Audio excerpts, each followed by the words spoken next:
Welcome to the second broadcast of the Game Developers News Network, sponsored by the Game Developers Association. I'm Brittany Regay. So if you got news for us, please share it with us. Competing in contests? Let us know how you do. Got a game in distribution? Let us know how it's doing and if you think it's doing well or poor. I'm Andrew Greenberg. It's been a big month for game developers recently, so let's jump right into all the news we have to cover. One of the most fascinating things we've seen have been studios who've gotten to the size where they could actually publish other people's work. At E3, Georgia-based Tripwire Interactive announced their brand new publishing division. Following the success of their own critically acclaimed titles, Tripwire is expanding its business. Using the experience and resources it has developed, selling more than 12 million of its own games, it's now going to include publishing work from other talented independent developers.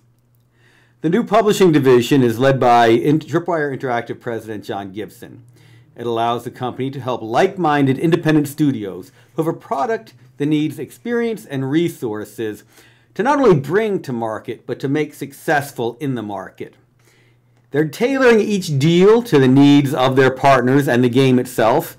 And we've been told it can include things like funding, marketing resources, access to the Tripwire team's vast knowledge and experience for development in all sorts of areas, as well as feedback to benefit the game's overall quality. We've seen the quality in games like Killing Floor, Red Orchestra, Rising Storm, and more, and we know they can do great things.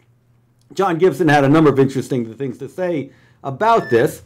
With the thousands of games released each year, it takes more than just a great game to rise above the noise. Tripwire's unique experience designing, developing, and marketing and self-publishing successful games, combined with offering the type of fair deals that they like to get, where both developer and publisher succeed together, will help elevate partner studios and their games to new levels of success and propel their games to break through the noise. The first two titles that Tripwire has announced are Maneater and Road Redemption. Maneater is an open-world single-player action RPG developed by Blindside Studios. It is led by Alex Quick, developer of Depth and the original Killing Floor mod creator, who also collaborated with Tripwire on Killing Floors 1 and 2. Set in the unforgiving waters of the southern U.S. Gulf Coast, players fight to survive in rivers and streams as well as the open ocean, with danger lurking at every depth. Road Redemption is an action racing combat game developed by EQ Games and Pixel Dash Studios. It places players as the leader of biker gangs on an epic journey across the country. Players earn money by completing races, conducting assassinations, some robberies, and other challenges along the way. And as they collect loot, they have the ability to upgrade their character, bike, and weapons as they battle through a huge campaign, either solo or up to a full four-player co-op, split-screen, and online experience. This game's already available on Steam. So we reached out to EQ Games lead, Ian Fish, who told us, "It's going very well so far. We're working well together, and we hope it's just the start of a long relationship." Okay, so when we think of E3, we normally think of E3 as a great event for gamers. But there was plenty of great news for game developers too, and here's some of the highlights.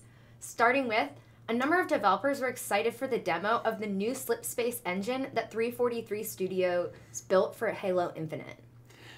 EA and BioWare committed to eliminating pay-for-power models and loot boxes in their upcoming games. We find that exciting. Nintendo is also expanding its presence into esports, especially for notable titles with the Switch, Super Smash Bros. Ultimate, Splatoon 2, and most notably Fortnite. Another news item was that Ubisoft expressed hope that its lip sync tool sound matching AI will find a lot of uses outside of the gaming industry, as, for instance, in the medical fields. In addition to the battle games everyone talked about, there was a strong presence of single-player narrative-based games, like Last of Us Part 2, Death Stranding, Sekiro Shadows Die Twice, Ghost of Tsushima, Cyberpunk 2077, Shadow of the Tomb Raider, to name just a few. On top of that, we're looking forward to Telltale Games, which has confirmed that they'll be doing a Stranger Things game. So one of the most overlooked stories, though, from E3 was the new opportunity for aspiring game devs. This month at E3, Ubisoft announced that for Beyond Good and Evil 2, they'll be partnering with Hit Record. The goal is to create art and music assets as part of a collaborative fan project. Together, they aim to build the universe with the long-anticipated sequel. So devs who are interested in creating assets like music or visuals for the game can sign up to contribute on the Hit Record website. For developers wondering whether work will be compensated, it seems the answer is yes, although the terms on exactly how their contributors will be paid and credited still don't seem to be quite clear. They did, though, confirm that a $50,000 pool will be available for people whose work is used in the game. Actor and Hit Record founder Joseph Gordon-Levitt did a follow-up and indicated that he and his team are listening to the developer feedback. They're hoping to create a clear, transparent process around Beyond Good and Evil. It's already shaping up to be a beautiful game. They emphasize that the company doesn't solicit complete work from individuals. Instead, they focus on people on their platform working together, contributing bits and pieces to a project. Contributors will also retain their rights to the work, even if it's not used. Gordon-Levitt stresses that the partnership between his company and Ubisoft isn't a result of cutting corners to save time and money, but to give fans who love playing games to be able to be involved in making the game. The nature of this collaboration, though, has sparked a deep conversation about the nature of fan labor, spec work, and if Ubisoft was depressing the value of creative work with this initiative. We talked to some leading industry professionals, such as Chris Rickwood, composer and founder of Rickwood Music, and Andrew Lackey, award-winning sound designer and owner of Wabi Sabi Sound, about the controversy surrounding Ubisoft's crowdsourcing assets. And here's what Andrew Lackey told us. The premise is great. It's a win for fans, and especially for fans who want to contribute to the world they are a part of. The business machinery underneath isn't something I know much about, but fan communities giveth, and fan communities taketh away. I'd hope the devs know this and intend on doing everything possible to play fair with the contributors. Whereas a private vendor may have a quiet dispute if things aren't cool, the fan community will have a direct impact on the well-being of the intellectual property. And Chris Rickwood had to add, I think it's an interesting approach that I have mixed feelings about. It can be seen to devalue the work of professionals who I believe are already undervalued. The argument here is that they're trying to create a mass amount of content for not a lot of money. Why not hire the best people for the job and pay them fairly? However, I think this is a commentary on the use of intrinsic versus extrinsic motivators. They're calling on a group that really cares about the IP they'll be working on so much that the money isn't as important to them. What is important to them is creating something that's interesting and cool that'll be a defining part of the world that they are creating. That's a huge motivator that could potentially lead to some really creative content that you probably wouldn't be able to get any other way. So it really will be interesting to see how this partnership plays out. On the one hand, it's a great opportunity for new talent to get their work out there and for longtime fans to contribute to the game. Here's hoping that Ubisoft and Hit Record will stay fair to the developers. I hope Hit Record makes it work. Yes. So for those who are looking and submitting their work, you can find out more details on www.hitrecord.org. And so then over this month, we went over to Southern Fried Gaming Expo, which was host to pinball and arcade games and tournaments, tabletop gaming, panels, vendor expo, and more. The expo also provides space to indie game developers. So let's go take a look at some.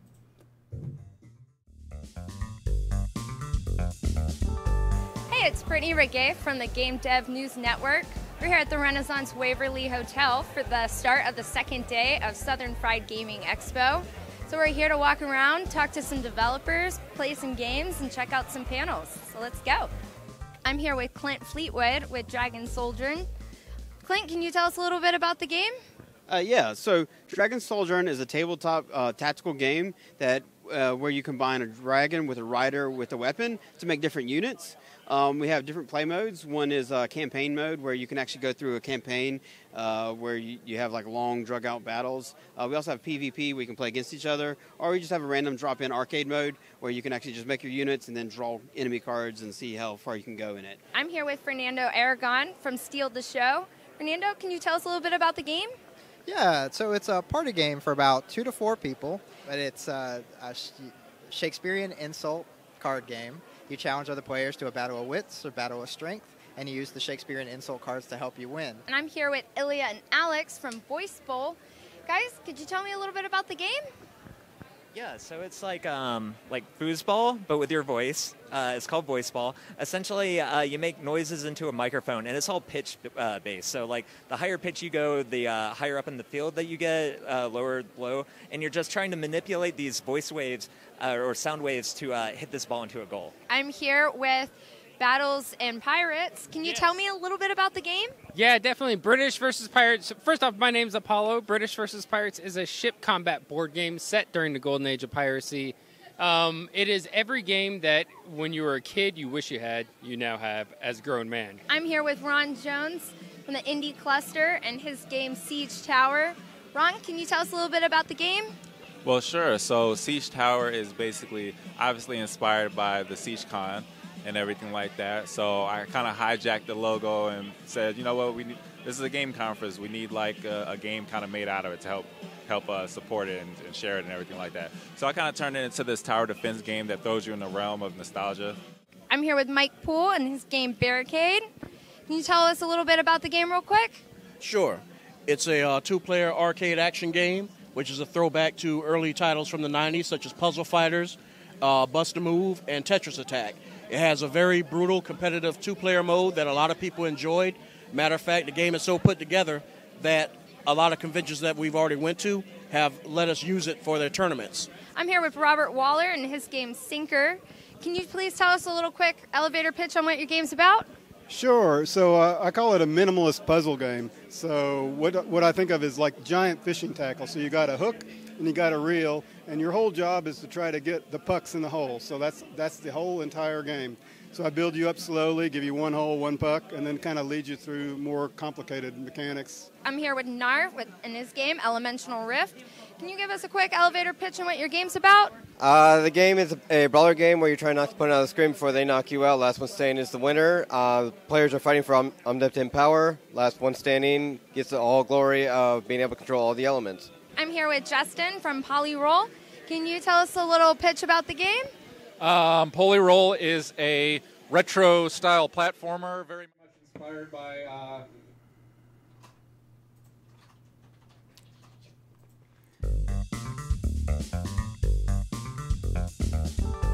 Hey, it's Brittany Regay from the Game Dev News Network. We're here at the Renaissance Waverly Hotel for the start of the second day of Southern Fried Gaming Expo. So we're here to walk around, talk to some developers, play some games, and check out some panels. So let's go. I'm here with Clint Fleetwood with Dragon Sojourn. Clint, can you tell us a little bit about the game? Yeah, so Dragon Sojourn is a tabletop tactical game that where you combine a dragon with a rider with a weapon to make different units. We have different play modes. One is campaign mode, where you can actually go through a campaign where you have like long, drug-out battles. We also have PvP, where you can play against each other, or we just have a random drop-in arcade mode, where you can actually just make your units and then draw enemy cards and see how far you can go in it. I'm here with Fernando Aragon from Steal the Show. Fernando, can you tell us a little bit about the game? Yeah, so it's a party game for about 2 to 4 people, but it's a Shakespearean insult card game. You challenge other players to a battle of wits or battle of strength, and you use the Shakespearean insult cards to help you win. And I'm here with Ilya and Alex from Voice Bowl. Guys, could you tell me a little bit about the game? Yeah, so it's like foosball, but with your voice. It's called Voice Ball. Essentially, you make noises into a microphone, and it's all pitch based. So like the higher pitch you go, the higher up in the field that you get, lower low, and you're just trying to manipulate these voice waves or sound waves to hit this ball into a goal. I'm here with Battles and Pirates. Can you tell me a little bit about the game? Yeah, definitely. British versus Pirates. First off, my name's Apollo. British versus Pirates is a ship combat board game set during the golden age of piracy. It is every game that when you were a kid you wish you had, you now have as a grown man. I'm here with Ron Jones from the Indie Cluster and his game Siege Tower. Ron, can you tell us a little bit about the game? Well, sure. So Siege Tower is basically obviously inspired by the SiegeCon and everything like that. So I kind of hijacked the logo and said, you know what, this is a game conference. We need like a game kind of made out of it to help support it and share it and everything like that. So I kind of turned it into this tower defense game that throws you in the realm of nostalgia. I'm here with Mike Poole and his game Barricade. Can you tell us a little bit about the game real quick? Sure. It's a two-player arcade action game, which is a throwback to early titles from the 90s, such as Puzzle Fighters, Bust a Move, and Tetris Attack. It has a very brutal, competitive two-player mode that a lot of people enjoyed. Matter of fact, the game is so put together that a lot of conventions that we've already went to have let us use it for their tournaments. I'm here with Robert Waller and his game Sinker. Can you please tell us a little quick elevator pitch on what your game's about? Sure. So I call it a minimalist puzzle game. So what I think of is like giant fishing tackle. So you got a hook and you got a reel, and your whole job is to try to get the pucks in the hole. So that's the whole entire game. So I build you up slowly, give you one hole, one puck, and then kind of lead you through more complicated mechanics. I'm here with Narv in his game Elemental Rift. Can you give us a quick elevator pitch on what your game's about? The game is a brawler game where you try not to put out the screen before they knock you out. Last one standing is the winner. Players are fighting for omnipotent power. Last one standing gets all glory of being able to control all the elements. I'm here with Justin from Polyroll. Can you tell us a little pitch about the game? Polyroll is a retro-style platformer, very much inspired by early 90s PC shareware games. And then it's got a little bit of Mario, a little bit of Sonic, a little bit of everything. I'm here with Joseph Butler and his game Mageling. Joseph, could you tell us a quick bit about the game? Sure. So Mageling is a dice allocation game, and it plays from 60 to 90 minutes. And basically the idea is that you're a young mage on a journey, and you are trying to save what is called the Evertree. So you move through this progression, but the core mechanism is all about building a grimoire, like a kind of a spell book, that you activate using custom dice. I'm here with Katie Scott and two games, Tabletop Generals and Drunken Goat. Katie, can you give us a quick pitch on both games? Yeah, sure. So Drunken Goats and Tabletop Generals are both really, really simple to pick up and easy to play. You don't have to spend a lot of time learning rules for either one of them, which is what's really nice about them. Drunken Goats is sort of our 21 and up optional drinking rules game. This is really simple. All you're trying to do is get a pair each of your 4 alcohol cards, whiskey, beer, tequila, and wine. The first person to get a pair of each wins. Tabletop Generals is a base-building military card game. What you're trying to do is be the first person to build your 8-card base. You can play with 2 or 3 players, or you can combine 2 decks and play with up to 6 people. I'm here with Chad with his game Christmas Lights, a card game. Chad, can you give us a quick pitch about the game? Sure. If you've played the game Hanabi, which is like a blind man's bluff kind of a game. So it's a competitive version of that. So players will each have a deck of bulbs in their hand, but you can't see your own cards, but you can see everybody else's cards. And so the object of the game is to complete 2 different light strands of a different set of patterns by trading bulbs with players, stealing bulbs from players, and trying to assemble them and to try to in a race so you can build 2 strands the fastest. I'm here with Craig at Southern Fried Gaming Expo. Craig, you have a couple games here. Can you tell us a little bit of a quick pitch about them? Sure. This one over here is Murders and Acquisitions. I produced that one, designed it a couple years ago. It published last year. It's basically tabletop RPG. All of these are RPGs. And that one's about climbing the corporate ladder through whatever means necessary. So murder, intrigue, subterfuge, theft, whatever it takes. This one right over here is Capers, and that one's all about superpowered gangsters and feds in the Prohibition era. So 1920s gangsters, but with kind of sort of superpowers. So then, have you been having a good time here? Have people got to see the game? Yeah, definitely.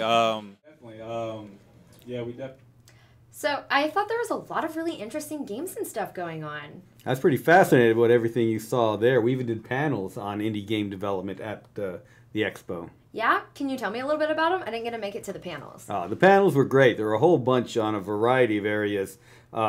James Simpson with Cell Block Studios put together a panel on independent game development. Great lineup of people looking at all different aspects of it. Oh, yeah. Went very well. Had folks from Kerchunk Games, Puzzles by Joe, myself, and others. Went really well. Excellent. Yeah, it's been a great time for events. The Georgia Esports. It's been busy. No, very much so. The Georgia Esports League Spring Championship at MomoCon just wrapped up. Let's take a look at some of the highlights from that all-day event at MomoCon.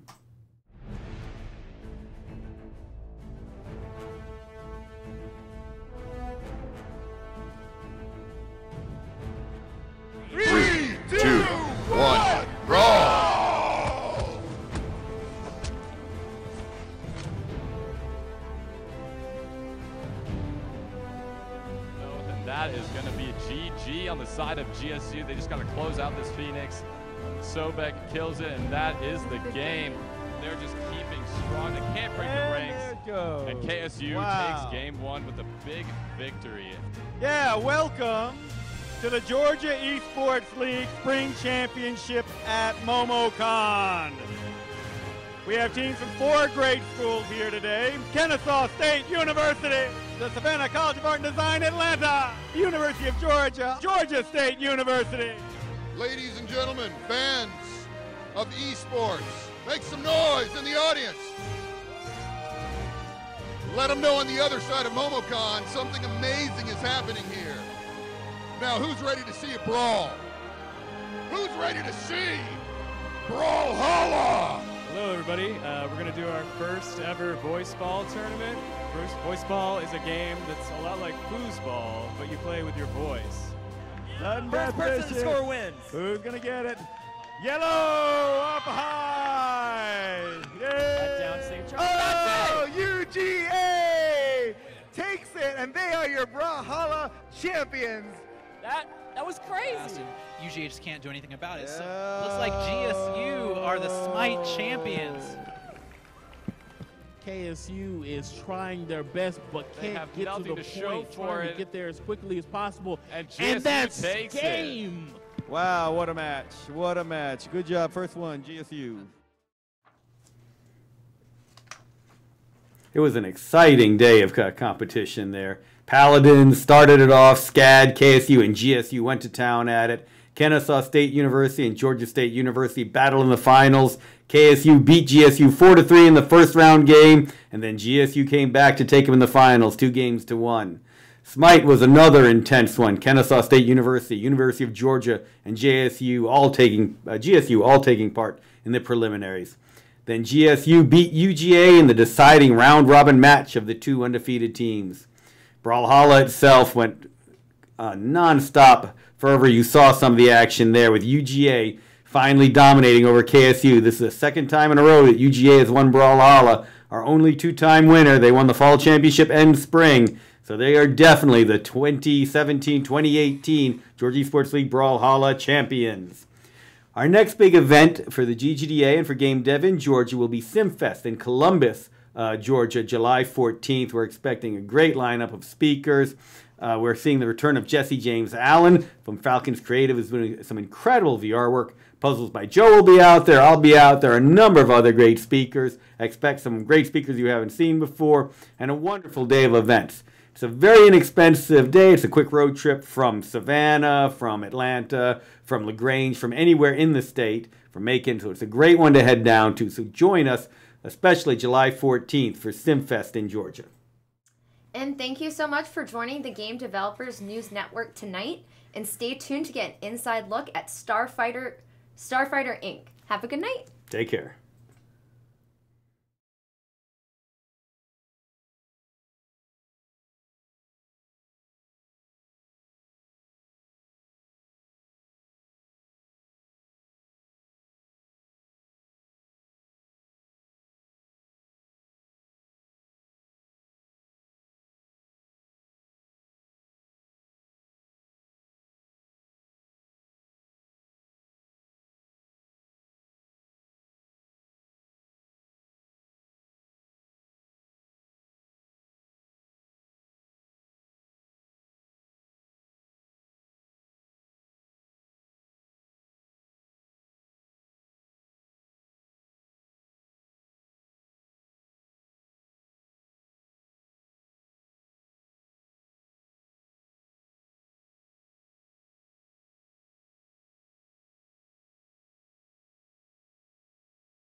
first Georgia Esports League Championship was a great success, with 40 competitors from 6 colleges competing for more than $11,000 in scholarships, as well as bragging rights to being the best in the state. Kennesaw State, Wiregrass Technical, Art Institute of Atlanta, SCAD Atlanta, University of Georgia, and Georgia State University. 3, 2, 1, roll! Drox has got round the back and took down Devin Alendra-Draina's going to get a triple kill. He's looking for the kill. All he needs is a signature move. One of those fancy, heavy moves. That's there it is! He comes it back! Here comes the dragon punch. I'm going to mess around too much. The tree is dead. Tries to come around the side. KSU! There it is! Mixed with the KO! So patient, Can they get too. the edge guard onto Queen 9? Will they let him? There it is! The crowd goes wild. We got a point, boys. KSU is staying in this. There it is! KSU takes their first game. There it is. Mojo dropping down, and who you gonna call? They're not Ghostbusters. They're from UGA. Here we go. Game 3 now. KSU versus UGA. Here we go. UGA went too cocky. UGA are being punished. Oh, coming out. That's going to confirm it. UGA is your Brawlhalla Georgia Esports League champion. And with that, UGA will take the game, the match, and the state championship for themselves. Congratulations, boys.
And here we go. Hi, everybody. That was an awesome news network that you just got to watch and tune into.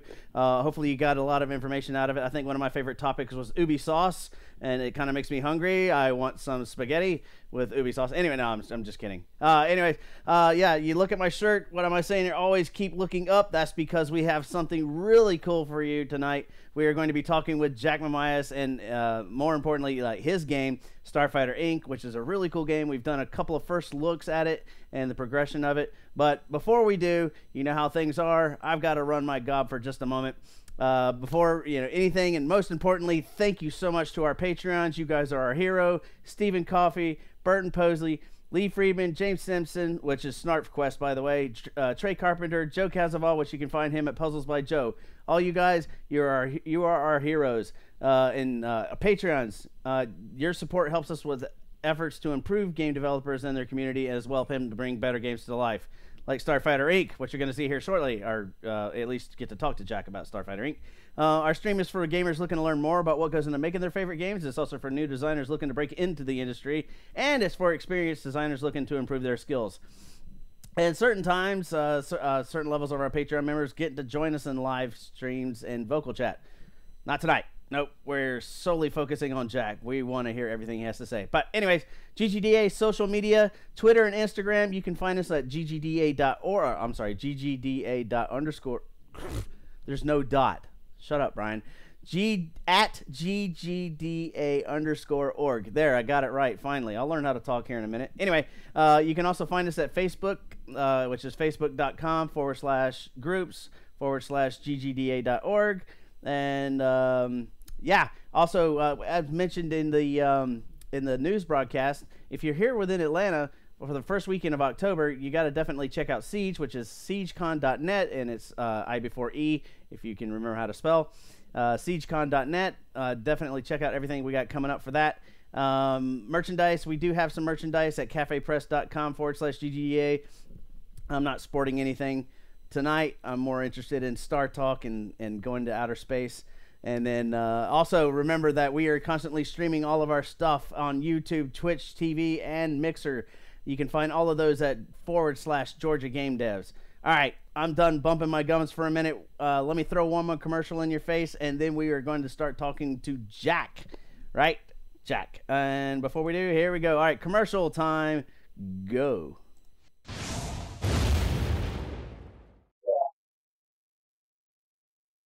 Thank you for your interest in the Georgia Game Developers Association's Patreon campaign. The Georgia Game Developers Association is a nonprofit that focuses on educating both game developers and fans on what is involved in making great games. For years we have put on live events to do just that, attracting some of the greatest thinkers in game development to share their secrets. Recently, we began our live streaming channel on Mixer to expand our ability to reach those developers and gamers far beyond our state. We have seen some initial success, but we are also hearing a lot of requests for more. More workshops, more in-depth interviews, more first looks at indie games, more giveaways, and more great streams. Your support will allow us to do just that. Even at starting levels, we both recognize your support and seek your input on what to stream. At higher levels, you can actually help shape our content, gaining priority access to our speakers, the chance to share announcements, and, at the highest level, running ads and promotions for all our viewers to see. So join now to get the inside scoop on game development and to help shape one of the best game dev channels on the net.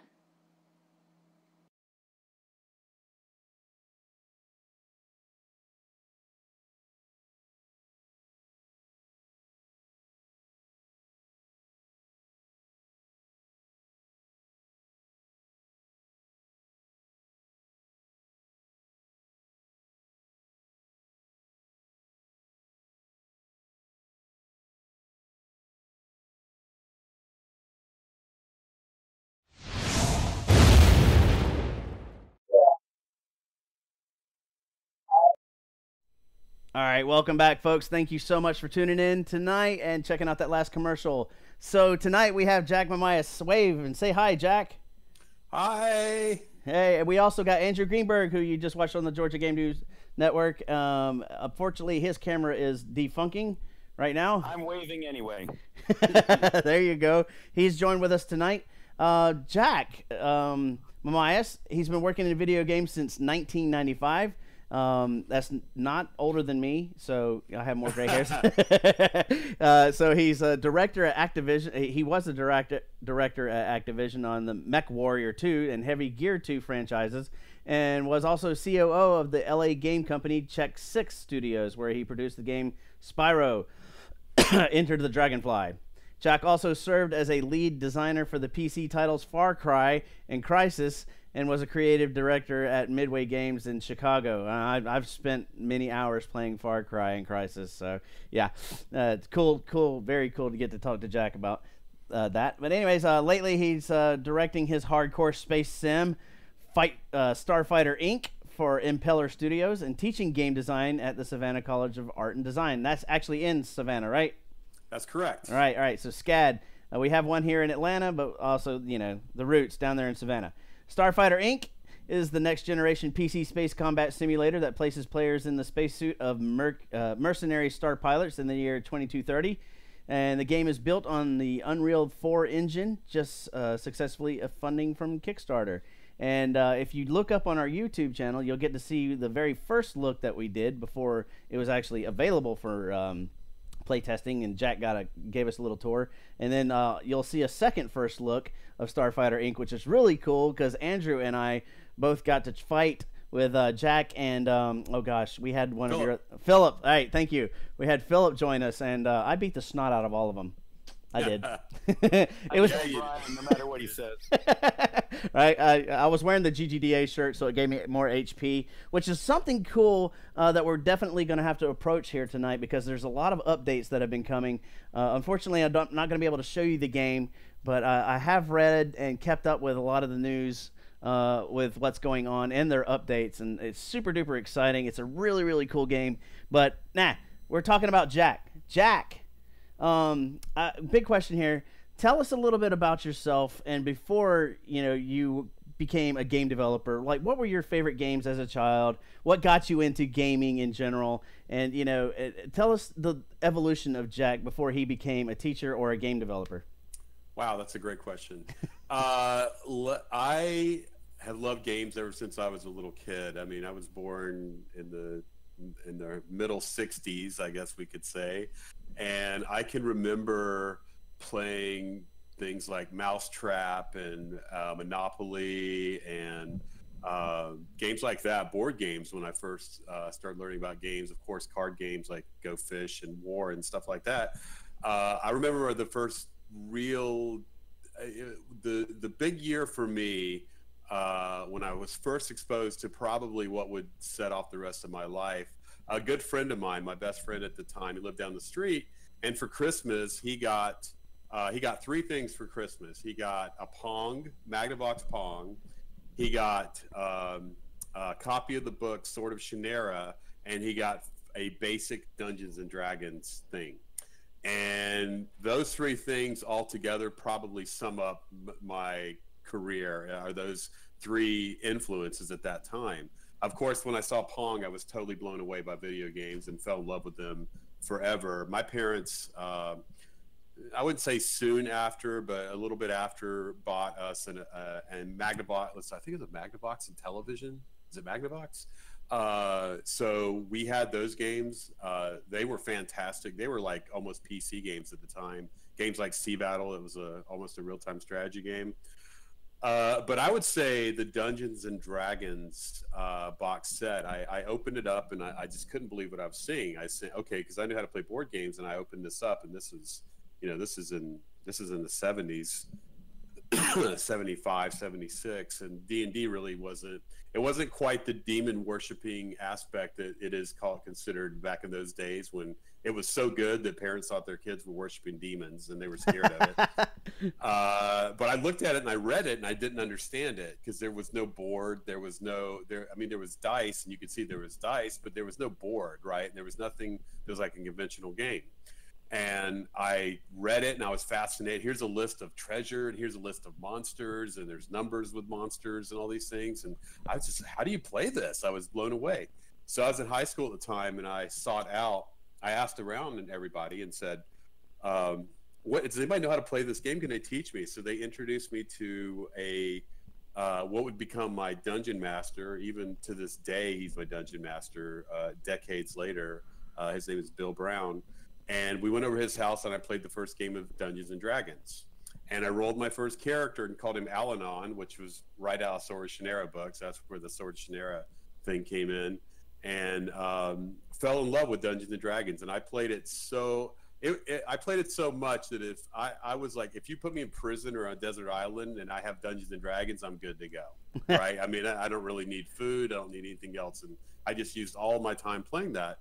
And what I didn't know is that would later teach me almost everything I need to know about game mechanics and the way games work. And really, D&D is really the basis for all, as far as I'm concerned. I mean, I do teach a class on game history. It probably was the main influencing factor for many of the first real game developers out there, like of course Richard Garriott, the guy Will Crowther who did Adventure. They were all, Will Wright, they were all big D&D players and dungeon masters. And even today you see things like hit points came out of D&D, level design came out of D&D. There's terms now that are just that they make up the game industry, and those came from there. So I love playing D&D, played a lot of that, ran my own dungeons. Also, my friend Bill, I'd go play at his house, and he was always, his parents were really good to him. They would buy him whatever he wanted as far as games are concerned. So he, of course, had a good network PC set up around 93, and he had Doom. He had the original Doom, and he got DM Edit, which would allow you to play because Doom was essentially a single player game, but if you added a mod called DM Edit, I think that was the name of it, you could run multiplayer and play mods.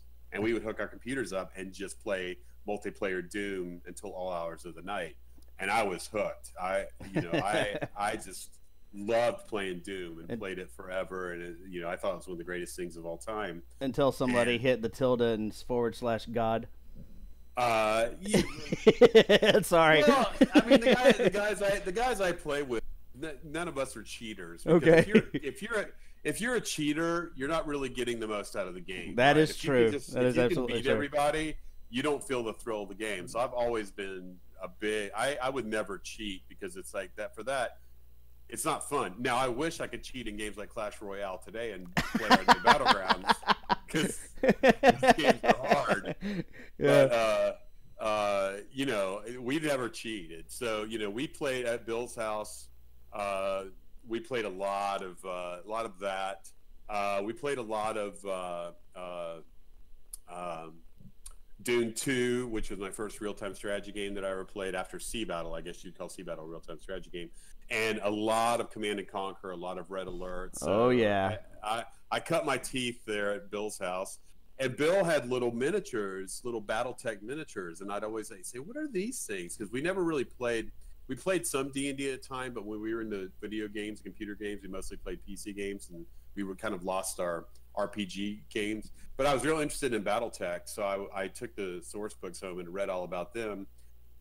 And later, after I got out of college, I was a video producer for a while down here in Savannah.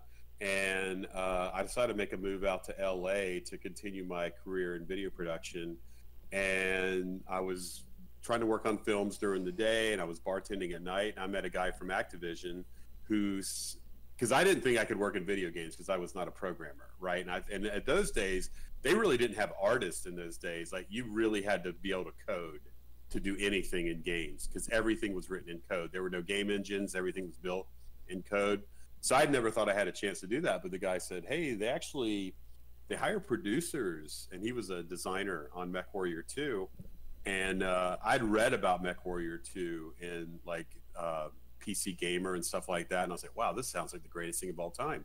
And here's this guy saying, hey, just give me your resume and I'll pop it over to Josh Resnick at Activision. And 3 months later, I had a job as a producer at Activision. And it was kind of lateral move from video production to game production. And luckily, a lot of the same skill sets applied to game production. And I was able to work my way, you know, and I knew everything about BattleTech because I'd read those source books.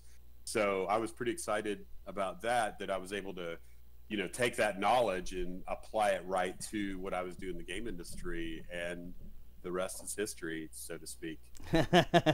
Awesome. What an awesome journey. And may all of you future Starry-Eyed game developers have the same fortune. Play Dungeons and Dragons. Yes, play D&D. Or play Andrew's games. Yeah, well, yeah, I mean, play Georgia games in general. Play my games, zapmill.com. You can find more there. In fact, actually, I'm updating a couple of games on the fly right now, too. And then, of course, as he mentioned, Andrew, he's got Noble Armada in the works. Andrew, tell us a little bit about that. Fading Suns, the Fading Suns role-playing game. But, Jack, I think one of the main reasons that Dungeons & Dragons was so instrumental in creating so many game designers and game developers was that the original rules were completely unplayable. Oh my God, those tan books and even the blue book. You had to become a game developer just to play the game itself. Wow. Yeah, it's kind of like how Traveler is, right? Where Traveler is basically unplayable, and you've got to make everything up in order to play it. So you've got to have a great imagination. And they kind of just give you, you know, the basic parameters. I really played a lot of first edition AD&D, and I think that's still a pretty damn good system. I mean, if I still play that today, and that's where it sort of came together. But you're right, people had to come up with their own. It's just the Gygax certainly laid down the fundamentals of how to translate those, you know, the fighting and everything into numbers. So you could actually say, okay, you know, what happens when I swing a sword or do a magic potion or something like that? Because that stuff really didn't really exist before that. And he kind of led the way, I think. And I think in the modern game industry, I think he's, you know, probably responsible partially. Well, I mean, and he transitions us to something we didn't have before, which is these direct roles in the games we played. Risk, you're this amorphous general. Monopoly, I'm a race car or thimble. Life, you are still not a particularly created individual. You're kind of this very stereotypical form. And D&D, suddenly in a game situation, in a structure with rules and objectives and so forth, suddenly you become someone, and it is yeah, it was definitely a transformative moment for gaming, which has really set the stage for video games. And now for Starfighter Inc. Yes. Well, I wanted to do a name drop real quick, if you don't mind, Andrew. Last year's Siege. All right, since you guys are such big D&D fans, Andrew, I know you know this. Jack, are you familiar with Larry Elmore? Oh yeah, Larry Elmore. he did a lot of illustrations for First Edition, and Yep. and I think he did some covers and stuff like that. He really amazing artist. Well, we had him last year at Siege, so Wow. Yes, we did. He got to do some workshops and all that. It was pretty cool. So yeah, a little shameless self plug there for Siege. I got to get up there. I'm gonna try to get up there this year. It's just unfortunately it starts right when our quarter starts, so it's right when the heaviest part of the quarter is. So, First weekend of October, I know. Yeah, I need to get up there. I'll try to make plans to come up there this year if at all possible. Okay. All right. Better show with you there. It would. I'd like to be able to get to meet you in person, and not this the whole digital personality. And I'm going to pinch you to make sure you're real. I'm real. All right. I'm real. So last time we played Starfighter Inc. and I said I dominated everybody, including the developers, shamelessly, right? Did well. I did well. You got a hang of it pretty quick. Oh, I love space games, and the Pong, oh gosh, even the classic Galaga Space Invaders, keep moving forward. First-person flight simulators, even the first Microsoft Flight Simulator, huge fan of. I kind of grew up playing those flight sims as well. But I'm gonna have to admit, probably one of my advantages was the armor and the shields. With the current system that you had back then, apparently you guys have been doing some updates on that, huh? To the players' armor and. Yeah, we've been doing some exciting stuff. So obviously, what the big thing that happened on Starfighter Inc. is we started releasing to our Kickstarter backers. So there were, depending on the level that you came in at, you had earlier access, and we've got a Discord channel that they can come on and talk with us on a daily basis. So we've been putting it out there slowly, unpeeling it.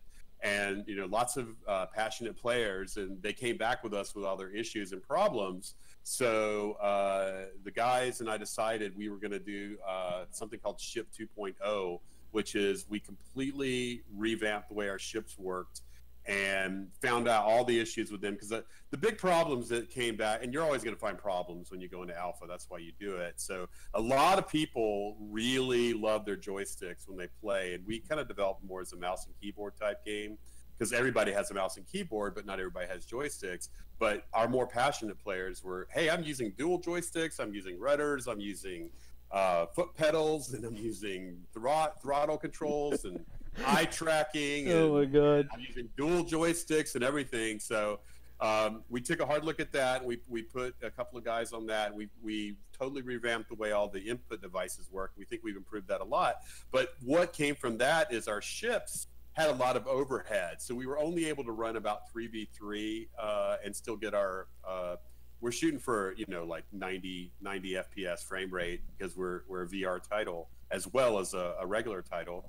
And we did the Ship 2.0. We were able to revamp the way everything worked, and we're finding our new ships, we can get a lot more ships into the matches. It's a lot more solid. It's just, once you do one thing, you understand everything about it, so you always want to kind of start over and do it again. And we took this opportunity to do that and move to Ship 2.0. So we're deep working on that right now, and we're trying to finish that up pretty soon. And then we're going to release our beta, and then we'll we've let about half our Kickstarter players on there, which is about 1,000 people, and we'll probably release it to the other 1,500 when we go out to beta, and just let everybody start banging on it. And then hopefully soon after that we can put it out to everybody, because we've got a lot of people asking, hey, can I still back the game and jump on it? We're like, well, not really, because this is for the Kickstarter people. So we've got to kind of give them the advantage here, but we definitely want to get it out to everybody as soon as possible, and we're super excited about that. Your product or production list as these different controller commands, I don't want to imagine the nightmare. Well, it's all not the a nightmare. I mean, we love doing it. So for us, it's it's a labor of love. So we really, every little thing we fix makes the game better. And you know, everybody on our team is there because they want to be there, and you know, they work on the things they want to work on. So we're super happy, you know, and that's why we put out an alpha, and that's why we're taking the time it takes to fix, you know, what we think are the major problems and the major issues have, because we want people to be as happy as, you know, you're never going to please everybody, but certainly we want to get as many of our users as happy as possible. Right. So, Jack, I know you're not going to be able to see this, and probably like a roughly a 30-second delay if you're watching the stream on anything. But for those who are interested, go to impellerstudios.com, IMPELLER studios.com, and you can find out a lot more information about the Starfighter Inc. and everything that they're talking about. But for the live stream session, I'm just going to kind of quickly throw up the diagram that's on your website of the spaceship. Maybe you know it by heart, maybe not, but our viewers should definitely be able to see this. Yeah, that looks all right. You know, where you can see the different improvements that you've made on the spaceship and your changes, like where it's thicker penetration, etc. So I'm going to go ahead and remove that now, and maybe you can tell us, you know, a little bit about how you focused on that. Or, I mean, well, you just did, but did you get to see that? Let me pull it up. Okay, what am I looking at? I see you. Sorry. So yeah, I kind of pulled up the picture of that you had of your spaceship here. I'll do it again. Here we go. Where's it at? Ah, there you go. Okay. Okay, cool. Yeah, that is showing you the different types of armor and penetration stuff on the ship. So that gives you an idea of the areas that you hit, what's gonna, you know, how it's gonna affect, and it's also there's gonna be a lot of customization, visual customization options. They're gonna be based on sort of this layout. All right, well, very cool. Looking forward to it. And for those of you who have got to play the game, you do have a good idea of what we were just looking at, and now you got a better idea on what some of those changes are going to entail. But also, you know, I mean, there's so much stuff here on your website that you've talked about. What would be some of your favorite milestones or adjustments since last time we did get to talk about Starfighter Inc.? Well, there's so many. Definitely our lead artist Remco has been working on our visual customization, because we had a lot of great responses about how we're allowing people to really go crazy on how their ships work and ships look. And he came up with a customization screen that lets you have detailed little colors changes on it and decals that you can apply to it and things like that. And it's just gorgeous. I mean, and sort of the creative things that I'm seeing people come up with is just blowing my mind. I love that. We've also got some new maps that we're working on. We've got a map that is we call it the Trojan Tanker, and it's essentially a tanker, which is a freighter in our universe, is because there's no stealth, there's really no way to do sneak attacks on stuff. So in this mission, the ships are actually connected to the tanker. When they get close enough to this large tethered space station called the Meridian Station, the ships can separate from the tanker and they can use it as cover as they're going in. The defenders actually have to destroy the tanker, because if it hits, it's going to do major damage to the station, and you've got to protect as it goes in. It's a super fun mission. It was conceived by David Westman, who's our senior producer and evangelist and designer. And we're excited about that mission. We've got a mission that's inside an asteroid that's really an interior mission, and it really feels a lot now that we're playing it. Definitely makes me think of Descent when we're playing it. Oh, wow. Descent with a hardcore space simulator, because it's all interior, and you've got to have like a absurd amount of finesse and control to be able to not hit the walls and move through the interior spaces and work everything. And of course, Ships 2.0, which has been our major focus since last time we spoke. Those are the big things I'm super excited about. Right on. So are we still? Obviously, we're still on the moons or within Saturn. Yeah, our first release is going to be around Saturn space, and after a certain amount of gameplay, we're taking once we release the game, we're going to tally which side, North Star or Leith, which is our two factions that we're introducing. North Star in our universe is, think of it as like Boeing of the future, right? They're a big conglomerate that's got lots of power, and it's run by a guy named John North. And there's a lot of story. We're actually putting out a graphic novel that's one of our Kickstarter awards, and it goes into detail about where John North came from and how North Star formed, and sort of how a rival has popped up against them called Leith. And Leith is run, no, I wouldn't say nefarious, because everything in our world is very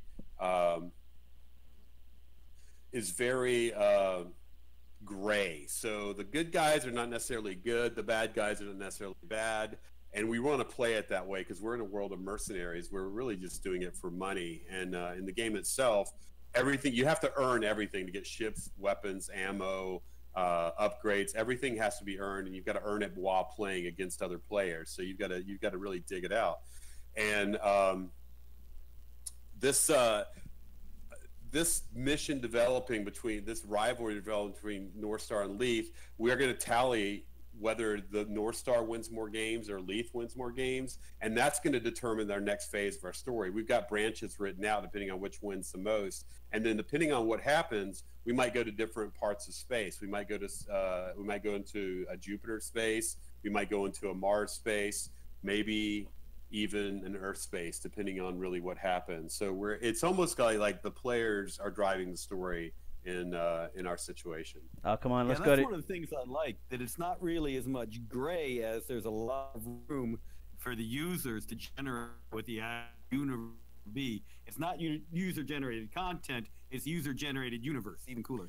Absolutely, and we kind of wanted that, we promised that from the beginning that we were going to be a narrative-driven game, and we certainly are. There's a narrative behind our game that's driving the motivations of the characters that are going to be involved and the locations that will actually be involved. I mean, the whole game will take place in our solar system, but there's a lot of places in our solar system to be. So, I mean, it's years of content for us to explore. Absolutely. I want to go to Europa. That's coming, believe me. Yes, and is there life underneath the ice? There's definitely corporations that are exploiting it, if there is. So, awesome. Andrew, any other questions off the top of your head? So speaking of exploitive companies, you are one of those rare devs who've had good success with big studio and now getting to run their own relatively small studio. Obviously, there are some similarities, but a lot of differences between these two experiences. Do you want to talk a little bit about both that journey and those differences you've experienced and the skills that translate between them? Sure. My first job in the industry was at Activision, and they're arguably the #1 publisher on the planet right now. I mean, they're doing very well, either them or EA. I've worked for both. It's really great working for a place like Activision. You certainly feel that you're in the industry, and you certainly have a lot of support with PR, marketing. You can pay people lots of money to come work on your projects. You can have big teams. What you don't have is you don't really have a lot of control over where you're going, because you're kind of doing what the board of directors wants you to do. So whereas you might be really passionate about certain things, and I certainly had my battles with people at Activision on some of the directions that we took for certain things. You don't have a lot of control over that, because they have plans that you don't know about, and they have money things that you don't know about, and they have deals that you don't know about. So you're really just a hired gun, no matter, and I was a director there, but even as a director, I sort of, had my marching orders and I followed them. So where on one hand, you have an enormous amount of resources to do things, on the other hand, you might not necessarily be doing what you want to do. After that, I had my own company, we were a pretty big company. We had a lot of financing and funding. We were working on some pretty major titles. That was interesting, but the problem with running your own big sort of company, you definitely have to, you've got an oven that you're kind of shoveling resources into every month when you're making your burn down and you're making your payroll, and you've got to keep that going. You can't let it stop or else you'll go out of business. So it's a lot. You're always chasing the next buck. You're always doing demos. You're always meeting with produced publishers. You're always doing milestone checkups. So a lot of my job during that, I had to do more production than design. It was really, chasing the dragon all the time. I know I don't know if that's a proper thing, but I used to call it chasing the dragon, because you always got to have it's about money more than anything else. And it's about financing more than anything else. And I found myself doing more of that and worrying about stock shares and things like that than really what game are we working on. And I had very little time to actually work on or design the games, which my true love is actually getting my hands dirty in the game. So I kind of left that behind when I went to Crytek. Crytek was a different situation, because Crytek, when I started there, they had not put out a game yet. They had a tech demo that they had done called Exile for NVIDIA that was basically an isle and had some dinosaurs on it or something. But they had beautiful tech. And when I came in, they had to deal with Ubisoft to do Far Cry, but Far Cry was not in the best of shape. And I started as a lead designer.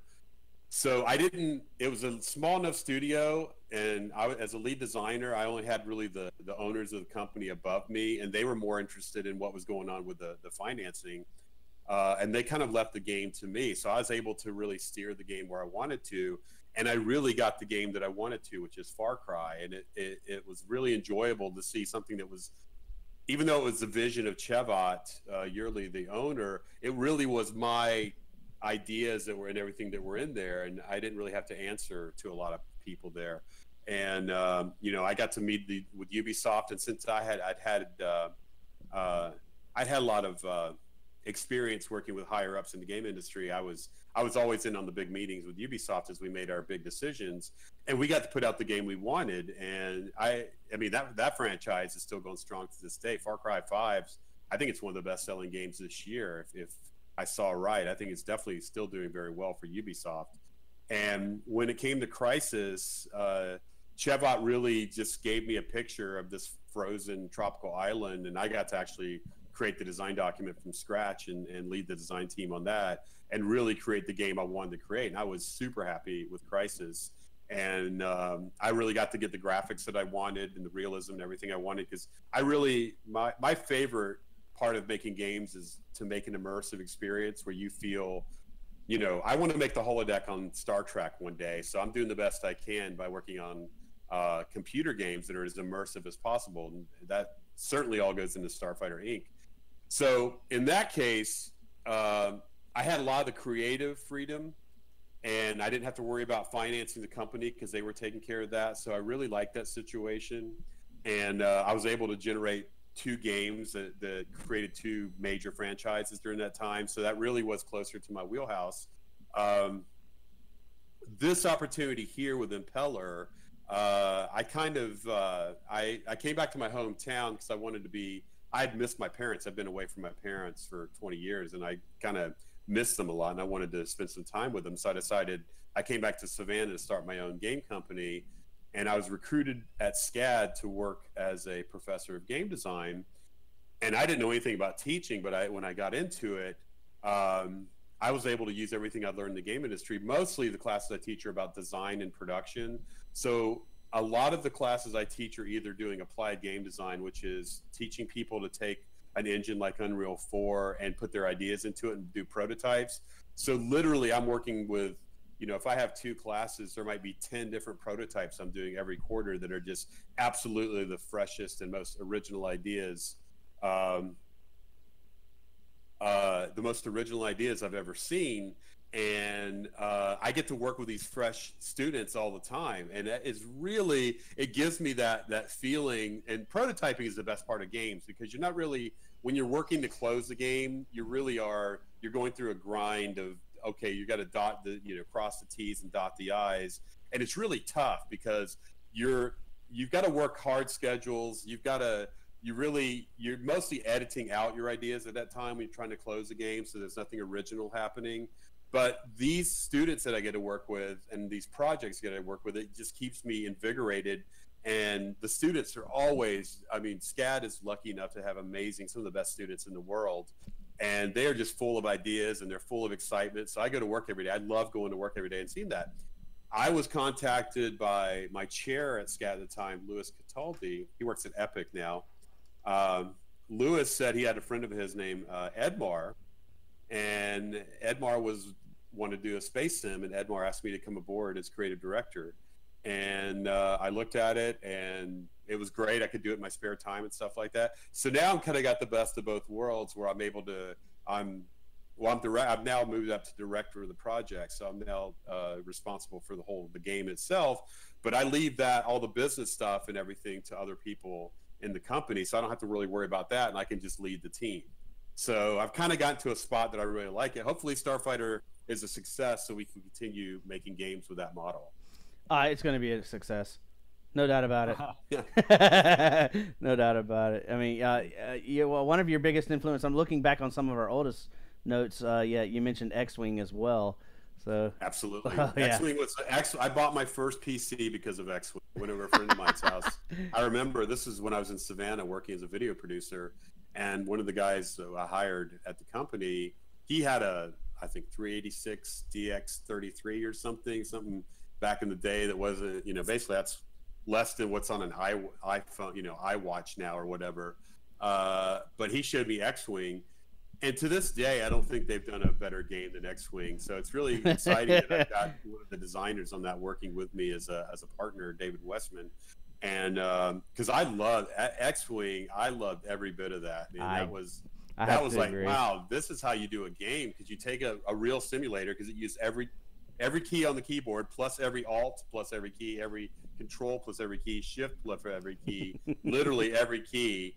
And it was like the effects were great, the sound effects were great, the mission design was amazing, the graphics were way beyond everything else at the time. So it was a true masterpiece, right? And that definitely, the other big space sim at that time was Wing Commander, and while Wing Commander was cool, it was cool, but the graphics, it wasn't 3D. Like everything, all the ships were billboards, right? So they were all, I could tell they weren't really polygonal. They were just billboards, and the ships would turn and they'd look really weird. They later got polygonal, but that game, for some reason, the game always ran slow. But Chris did do Privateer, which Privateer was one of my favorite shooters of all time, and just stunning. Privateer was so good.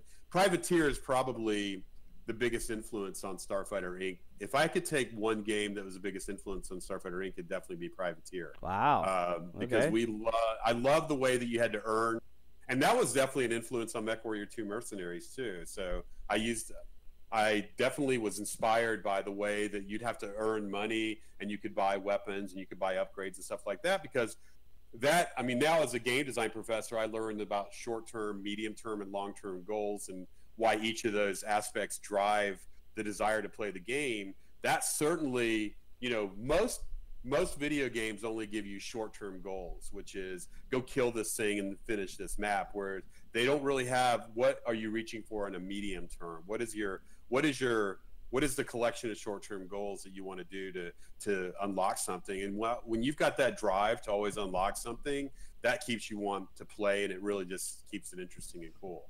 So here's a little image to put in your head. Me as a child, hand making a face mask out of a plastic cup and rubber bands, playing X-Wing, strapping myself into a chair and focusing on this itty-bitty monitor, trying to make it as realistic as possible. Anyway, so I'll never lose that picture in my head. Played lots of space games. I love it. So Epic Steve on YouTube, which reminds me, folks, while we still have a little bit of time left, if you're watching live streams and you got any questions for Jack, now's the time. Post it in chat, and we will definitely post it in there.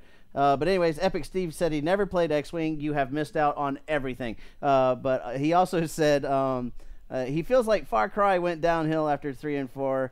And was all right afterwards, but everything else was kind of garbage. And so I guess once you were out of the Far Cry game, the magic left. I like what Ubisoft has done with Cry. Our tone in Far Cry 1, I mean, we really were like a B movie. So everything was kind of hokey, and the guy had a Hawaiian shirt through the whole show, and the mercenaries were almost like Keystone Cops, where they were funny and goofy and you were killing them. The guy in charge was like a true cliche mad scientist creating these mutants and stuff like that. So we didn't really take ourselves that seriously, and we felt that was part of the charm of it. And Ubisoft bought the license from Crytek, and so I've never worked on another Far Cry title. They did try to get me to work on Far Cry 3. They tried to recruit me to work on Far Cry 3 in Ubisoft, but I did not. That didn't work out. And Far Cry 2, they went really super serious with it, where they kind of made it like the movie Blood Diamond, where it was in Africa. Right, and everything was really, really, really super hardcore and serious, right? And when I interviewed them for 3, I said, "Wow, where was all the joy? Where was the science fiction and the joy and the funniness of it?" And then they made Far Cry 3, and they went back to the island. They got out of Africa. They went back to the island, and it was more absurd, right? Where there was like a bunch of bros in a fraternity that kind of got beat up by this crazy guy, and there was like drugs involved and tattoos coming to life and all kinds of crazy stuff. So I feel they got really back to Far Cry in Far Cry 3. 4 was I played 4. For some reason, it felt a little dry to me. It took place in India, and it definitely felt like Far Cry 3, but they lost some of the humor in it. I mean, they still had a little bit of it, but again, it seemed to get more serious and had a little darker undertones. So I played through it, and I didn't enjoy it as much as 3. I did not play Primal. I don't know what Primal was. It was a caveman game or something. I didn't play that one. I can't comment on that one. Far Cry 5 looks like they got back into the humor a little bit with kind of like a Trump cult or something. I'm not sure. I haven't played it. It looks like it's sort of like a right-wing extremist situation. So I don't know, but apparently, it's making them a lot of money, so they must be doing something. They must be doing something right with it. So we're gonna delve back into Starfighter Inc. in here real soon, but also on YouTube, Kinjero310. What would be a good path to follow programming-wise to get into game development as an indie/industry experience? Let's see. What would be a good path to follow? Certainly, programmers are what still drive the industry. If you don't have natural art talent, you need to learn to program, and you need to learn to program with C++ or C#. You need to go ahead and download an engine because you can get them for free. I mean, I really like Unreal 4. Obviously, that's what we're working on. So that's what I like working with. Unity is another famous engine. The CryEngine, Lumberyard, which is based on the CryEngine. Those are all good engines, but you need to be able to get in there and learn how to work those engines. But you can't really do original stuff unless you can program and create your own stuff. And no one's going to want to see your game if there's already something out there like it. Most likely no one's going to be interested in it. You have to have some kind of hook to make people very interested in it, a reason to play it. That's why when we made Starfighter Inc., our hook was real science, because most space-based sims are based on airplane simulators, and they don't really take into account the science that what are like. We're more like the movie, the TV show The Expanse, where most other starship simulators are like Star Wars, which George Lucas admitted that he took Battle of Britain and movies like that and cut them together to come up with the scenes. So they're all based on airplanes, and all the action is based on airplanes and ships. If you've watched The Expanse, ships don't move like that. They are very much, reactive thrust and slight maneuvers, and they're more about planning and weapons use and stuff like that. So, but you've got to have an original idea. You've got to learn to work with an engine, and you certainly need to learn coding. That'd be my advice for you, Kinjero.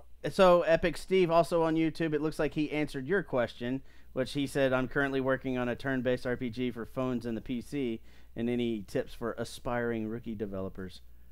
Be original. Find something that nobody's done before. Because like I said, if it's already out there, the audience is because of there's so many games on mobile and so many games on PC, and you can get them many games for free to play now. I mean, you know, geez, you can get Fortnite for free, and that's the biggest game on the planet right now. And so you've got a lot of competition out there. You've got to have something that's going to stand out and be original, and then you have a better chance. True that. Yeah, the gaming industry and games out there is just completely saturated. Which, you know, all right. So coming back to Starfighter Inc. Some of your other improvements that I'm reading here. I'm a big fan of the audio portions. And where did I see that? I thought I saw here. Didn't you make some updates to your audio? We're using Wise for the engine, which is the onboard Epic sound engine. It's kind of a plug-in for a sound engine. Yeah, we've got some great audio developers on our team, and they've just done a fantastic job. Really, I mean, we've got the way our sound works in the game is you've got your helmet on, and your helmet is actually giving you information about the battle space. It's telling you, it'll put graphics up when you need it. It'll highlight things when it's needed, but it'll also simulate the sound, because obviously there is no sound in space. There's no particles to carry sound. So everything is based on your helmet telling you need to hear this. So it'll tell you, when another ship is near, it'll let you hear their engines. When they use weapons, it'll let you hear the weapons. When there's explosions, it'll let you hear that. But it's really simulating that stuff. So if those systems get damaged, it goes silent. And our cool thing that our sound guys have done, they've been able to work within those parameters to make the game just absolutely thrilling and immersive and cool stuff like that. And we continue to refine every sound effect, and we look very hard to make sure that sound effects not only sound cool, but they give a tactical advantage to you when you hear it. So it's a challenge. It's a tough constraint, but they've done a great job. Awesome. Yeah, it's very interesting how we often talk about how sometimes you have to sacrifice realism for fun in games, and obviously the lack of sound in space is one of those. I mean, you can't have a space game without pew pew noises going around. What are the trade-offs do you think you're making along those lines? Where are you really having to focus on the fun, perhaps at the expense of realism? Well, we've got an actual physicist working on the game, and everything we do right now has to go through him. So when we do a ship design, or we say we want to see what an explosion looks like, he will do the research and come back and say, here's what will work and what will not work. We'll put it in the game, but gameplay must rule the day. So at the end of the day, my job as director is to make sure the game is as fun as possible. So, you know, I have a lot of David Westman. He's very big on making everything absolutely as realistic as possible with science. But if we did it absolutely true to science, you really wouldn't even have guys in the cockpits, right? Because everything would probably be drones and stuff like that. So obviously we've got to make some gameplay aspects, but pretty much most of it still is very science-based. But, you know, when we have to, we definitely will override it to make sure the game is fun. So it's tough. It's tough. We've had some big battles about it. Xeraspace. Hey, he's our physicist. That's Xeraspace. Hey, Zach. So if you have any physics questions, he can ask it. So he's happy to say there aren't as many concessions as one would think. So we give him a lot of power on the game. So he definitely, in all of our ship designs, weapon designs, orbital mechanics, the way things move in space, everything, he is on it 100%. And he's getting his PhD in physics now at Notre Dame or something like that. So he's a pretty great guy. We love that.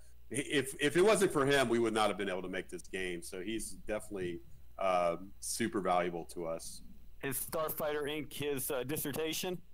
It could be PhD in aeromechanical engineering at Notre Dame. There you go. So we'll pretty soon have a doctor of aeromechanical engineering. Wow. Wow, that's just part of what makes the game so fun. Yeah, you got to be careful, Zerospace, because if your dissertation committee can beat you in your own game, you don't get your PhD and you're stuck on the masters. Oh, he submitted it for his undergraduate senior project. Full marks. There you go. Wow. So he did use it in part of his schooling. So I'm proud to say that we've helped him get his educational going. Awesome. His advisor plays it. That's exciting. I didn't know. So well, Jack, yeah. I'll actually say one thing. SCAD, the SCAD game dev students have done really well at game dev competitions. And I think it speaks well not only to their ability, but how well organized they tend to be going into it. And I think that's an amazing look at the project management skills you're able to bring across to them. When Epic Steve asked about any tips for aspiring rookie developers, do you have any tips for rookie project managers? I teach agile game development because that is what I feel is the best way to build games when you're because agile. I don't know if our audience here is familiar with agile, but a lot of software projects are built building called with waterfall stage management, which is very top down. That means there's a director and a producer and a tech director, and they drop a plan. It's very much like how a house is built, right? So when you build a house, you'll draw the blueprints up, and then you'll build everything according to the blueprints, and you won't deviate at all from the blueprints. That sounds good, and that allows you to build stuff that people, that's known commodities. But when you do with games, and you have a lot of, let's be honest, very ego-driven people that are working on it, they want their ideas heard. Agile is ground up, so everybody kind of can get their ideas into it, and every week you have Andrew says ego-driven. You have, everybody has their ideas. So, and actually in Agile, every 2 weeks, you have a different person on a team actually run the team for that 2 weeks. So, and everybody has a say in what's happening. It's definitely ground up based. So look into Agile development. It's worked very well for us, and we've got a distributed team. I mean, we don't have a physical office. As you can see behind me, I'm working in my home office. This is probably the central of where the game is worked on, but we've got people all over the world. We've got people in all over the United States, LA, Indiana, North Carolina. We've got people in Europe. We've got a lot of people working in the Netherlands on us. Zerospace was in Beirut when he started with us, and now he's over here in Notre Dame. So every day we meet at 12 o'clock noon, because that kind of worked well in Europe, and it worked well here at 6 o'clock there, and 12 for lunchtime for many of us here. And we've been doing that for many years, and we have meetings every single day. And that's really important, is when you have a team, you meet every single day, because if you just let it kind of drift, it'll disappear. So it's good to now Notre Dame's in Indiana. Yeah, I don't know what school he was in Beirut. He can probably tell you here. He's listening.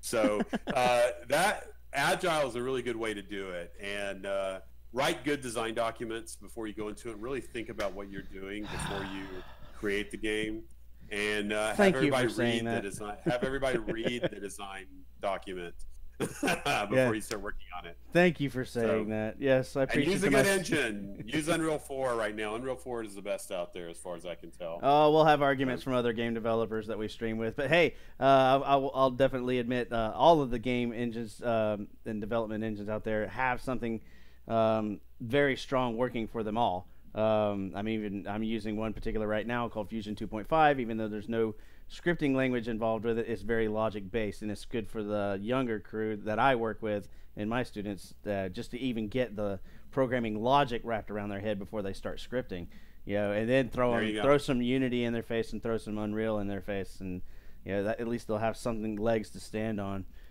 Some people build engines, RPG Maker and Game Maker. It depends on what you're building, really, to what you can use. We mostly teach Unreal 4 at SCAD, so most of my students use Unreal 4. We do have some Unity people. You have to be a stronger programmer to use Unity. That's definitely built for coders, whereas Unreal is definitely, for us, it's better for designers and artists, as far as I can tell. Cool. I think some of our live censoring kicked in there, or maybe it was just the stream dropping for whatever, but we didn't hear all the names that you said. It's okay.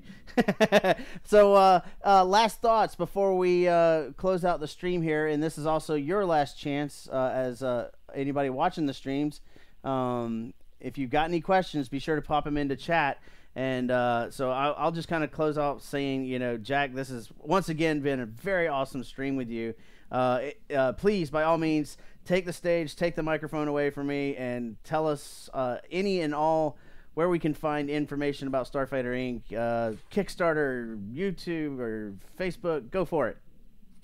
Well, first, I'd like to thank Andrew and Brian. You guys are big supporters of ours, and we couldn't do this without you, and you help us get the word out. And we're really going to need a lot of players to make this work because it is multiplayer focused. So everything you guys have done for us, we really, really appreciate it. And you guys, we consider you guys partners with us, and we love everything that you guys done for us. So thank you for all of that.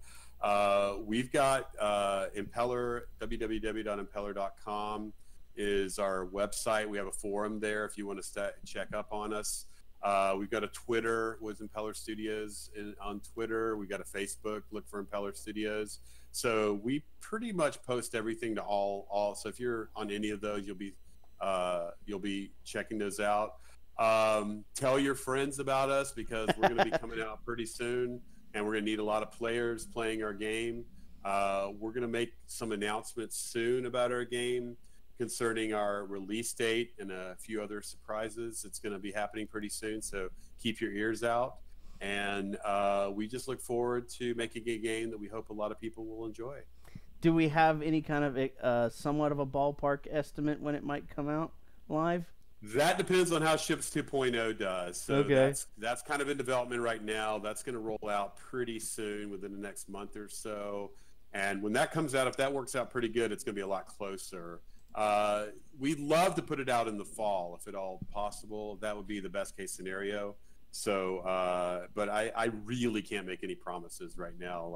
Like every game, I know you guys are tired of hearing every game developer says that, but it's a moving target. So, you definitely want to you want to keep everybody interested in it, but you don't want to rush it out so you blow it, right? So that's why it's really hard to put release dates until you're a solid beta.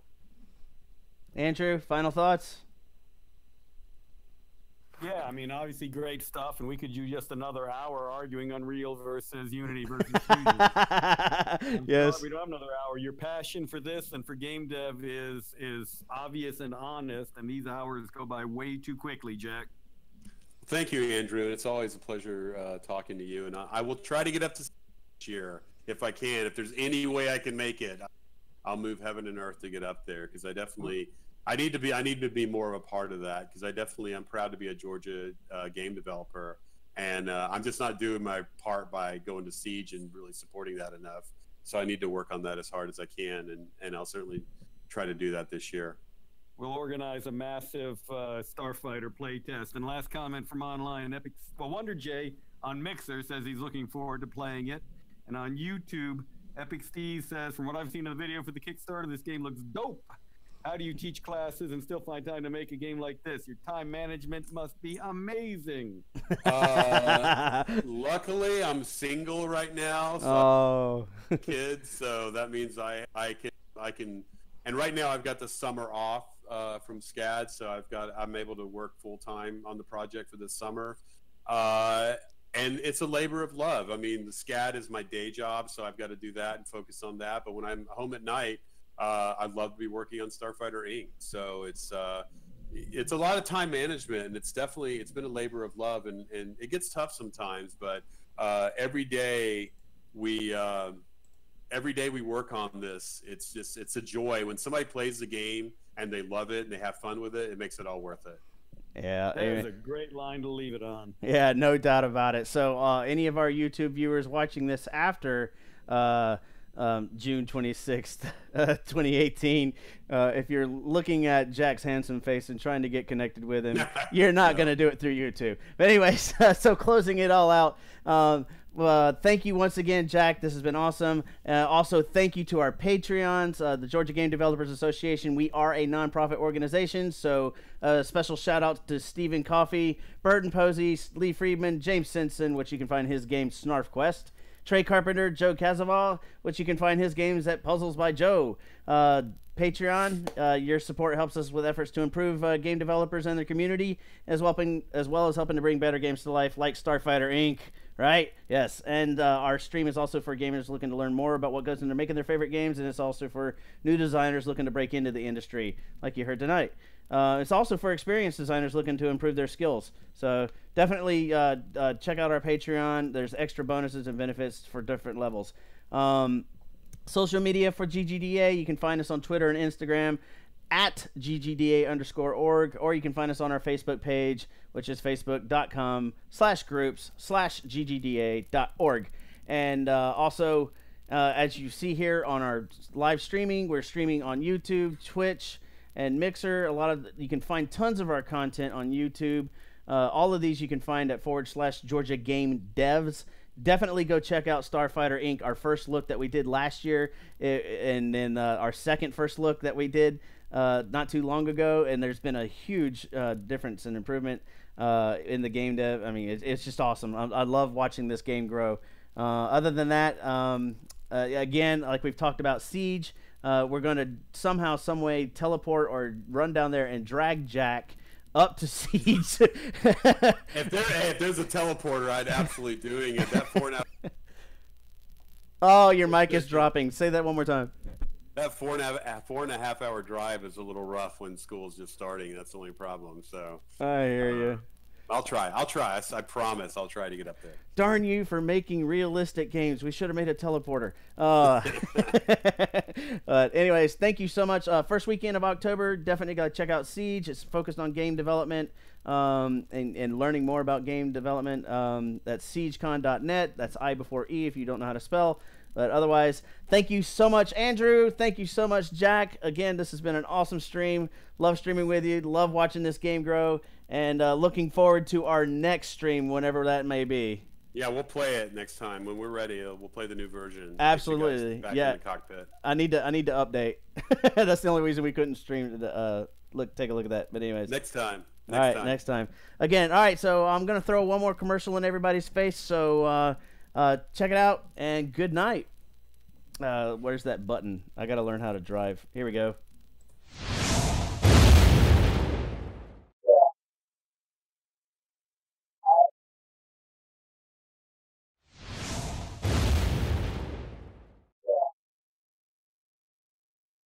Thank you for your interest in the Georgia Game Developers Association's Patreon campaign. The Georgia Game Developers Association is a nonprofit that focuses on educating both game developers and fans on what is involved in making great games. For years we have put on live events to do just that, attracting some of the greatest thinkers in game development to share their secrets. Recently, we began our live streaming channel on Mixer to expand our ability to reach those developers and gamers far beyond our state. We have seen some initial success, but we are also hearing a lot of requests for more. More workshops, more in-depth interviews, more first looks at indie games, more giveaways, and more great streams. Your support will allow us to do just that. Even at starting levels, we both recognize your support and seek your input on what to stream. At higher levels, you can actually help shape our content, gaining priority access to our speakers, the chance to share announcements, and, at the highest level, running ads and promotions for all our viewers to see. So join now to get the inside scoop on game development and to help shape one of the best game dev channels on the net.